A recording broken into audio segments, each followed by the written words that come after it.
to find certain documents.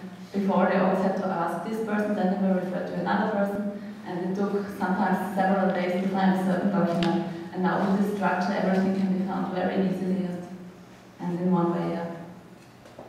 And last but not least, the outcomes should always focus on the benefits for the process clients, so that we can really, when creating a process, we always think what are the benefits for our clients and how do they feel the level of quality. So everything is really structured and done in a systemized way. This was already our first initiative, the process roadmap model, and now I would like to talk a little bit about the second initiative, which is the EFQM model. And I'm also working in the implementation of the EFQM model in our department in the program of international management. The EFQM model stands for European Foundation for Quality Management. It has been developed in 1991. And the special thing of this model is that it goes away from the strict focus on processes and takes into consideration more the client orientation and client satisfaction. It's more an overall model that is built on total quality management. And it's also a model for organizational development. It allows you to develop your organization on a continuous basis. And the key outcomes of the EFQM model is that an organization can achieve business excellence. There are certain levels of excellence, and we are now in the first step, which I will show you in the following graph. And it's a tool for the improvement of the organization and takes into consideration all major aspects for quality, which comprise 9 criteria. Here you can see an overview of the EFQM model. You can see that the EFQM model comprises enabling factors and also results. And the enablers are the leadership of the institution, the employees of the institution, the overall strategy, the resources and partnerships, and also the different processes. Because of course processes are very important and they are also a great factor in this model. And on the other side, the model also includes results. And results can also be categorized into employee-focused results, customer-focused results, and society-focused results. And of course the key results, which are the overall results of the institution. Each of these factors has a different weighting and flows into the model. And at the end, you can achieve a number of points. And if you are in a certain category, you can be recognized as an excellent institution. And for our institution, this is very important, because now we have already experienced that some institutions said to us that they don't want to send students to our institution unless we have this level committed to excellence, because this is an international standard, so they know that we have a certain level of education. And on the bottom line, you see the error of innovation and learning, because this is more or less the key for this model. You always have to improve, to innovate and learn from your measures. Here on this slide you can see the different levels of the business excellence. On the bottom, first step is the committed to excellence, and we are now in the process of achieving this model, this level, the committed to excellence. Then the second step is the recognized for excellence, and then there are 2 different awards, which are the Austrian Quality Award and the European Quality Award on the top. And you have to do it step by step. Like the other model with the plan to check and act circle around, also the EFQM model has some kind of circle that accompanies the model. And this circle is built on, first of all, the results have to be determined. You have to really determine in a very concrete way what you want to achieve with this model. Then you have to develop an approach in order to achieve these results. And then you have to implement in these measures that you have developed in the deployment phase. And then, of course, you have also to assess the measures and to review it, and then to plan the results renew, so that you are always in this circle of improvement.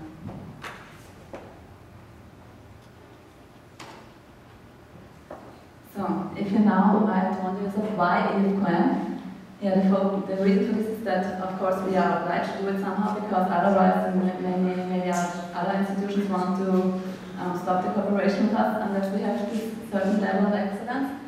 And moreover, it's a good model because it focuses on the overall quality of the institution. It takes into account a lot of different aspects, and so it's quite a good tool for quality assessment. Then it is oriented towards all stakeholders. You have seen this in the slide. It includes the employees, the students, the clients, for example, and also the public, the society. So it really takes into consideration the whole target groups. It is a combination of hard and soft factors because you can determine the goals with quantitative goals and also qualitative goals, which is very important.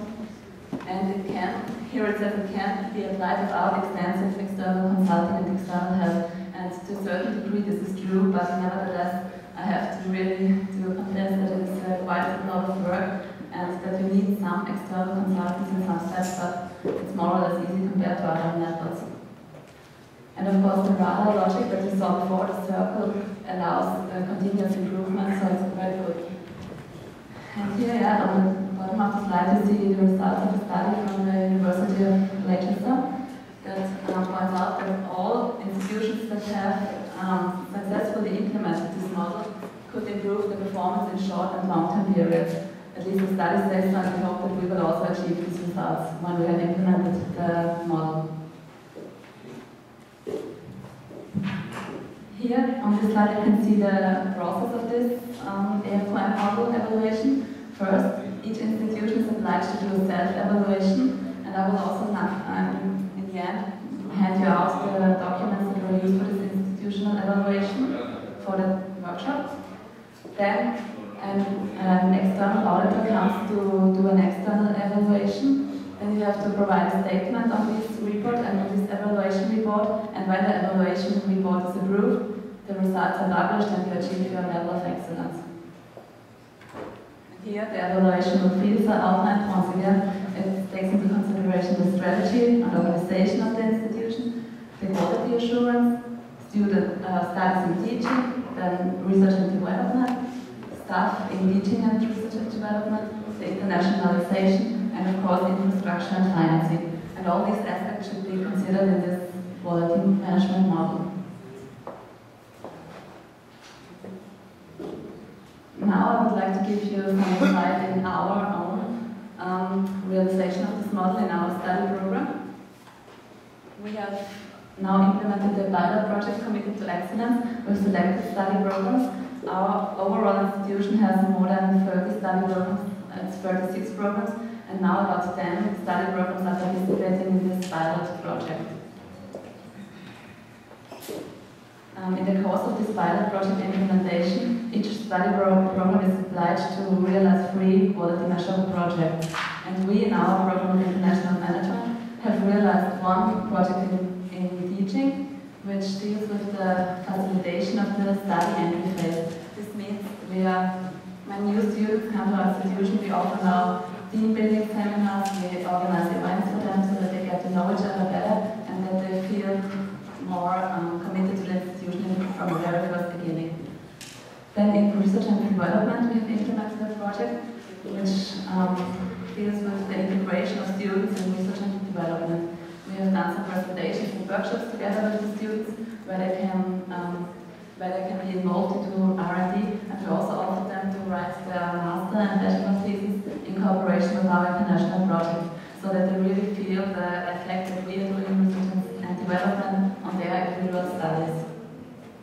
And the third sub-project of our study program is called Student Ambassadors, and this project is a very special one because we as the International Management Program, we send our students to partner universities all over the world. Like I have been in Mexico, many other students go to universities all over the world. And as ambassadors means that they should present our institution in these partner universities. They should participate in fairs to promote our study programs and to also attract students from these partner countries that they come to our institution and participate in our programs.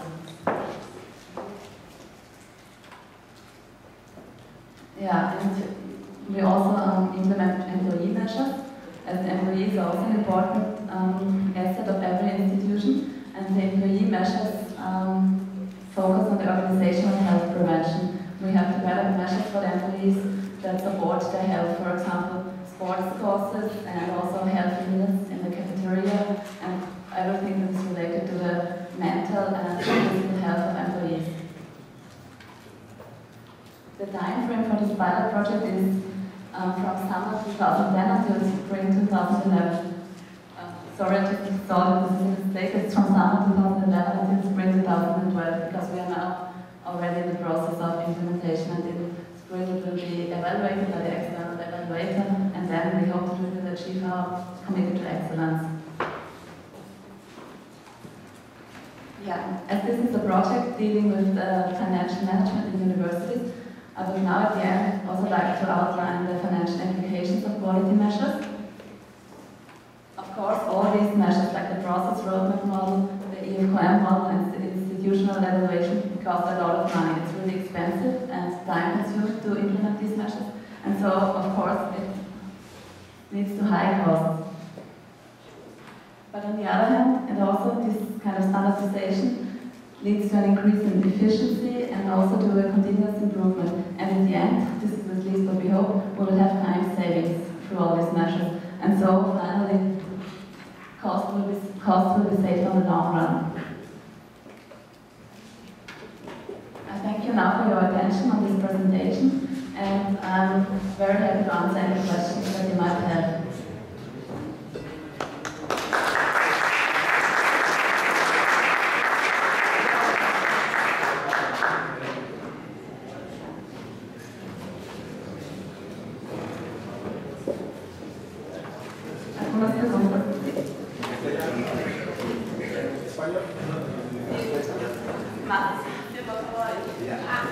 Se ha planteado un modelo de evaluación institucional del 50% de los factores internos y 50% de los factores externos en una institución de educación superior. Este modelo, que es parte de una evaluación institucional, sirve evidentemente como un operador para una gestión de calidad, ¿no? Pero también hay un otro operador, que es el operador de la planificación estratégica. Estos dos operadores deberían ser los pilares fundamentales para trabajar en un proceso permanente de gestión de calidad, porque la evaluación debe retroalimentar la planificación estratégica y operativa. ¿Cómo están haciendo? La consulta es cómo están haciendo para que este proceso permanente esté un poco formalizado en la estructura de la organización, para que haya alguien que monitoree, haga seguimiento, recoja las iniciativas, plantee nuevas iniciativas, proyectos. Tal vez hay alguna unidad de gestión de calidad que esté establecida formalmente, normativamente en la institución, o es que son iniciativas que se recogen desde la dirección superior y se van implementando. Voy a hablar en esta of course, we have to institutionalize this on a formal basis. And we also already have formalized the quality management department in our organizational chart, and we have one responsible person that leads this department, and this person is strongly connected to the management of the institution. And in this EFQM model that I outlined, the manager, the commercial manager and also director are involved. They come together, we develop all measures on a regular basis in meetings, and the overall, so the strategy of the institution and the quality management are coordinated very strongly and linked together. And it is formalized. We have an organizational handbook that outlines all these processes, and it is also communicated to all employees and to all stakeholders. Was this more or less the answer to the question?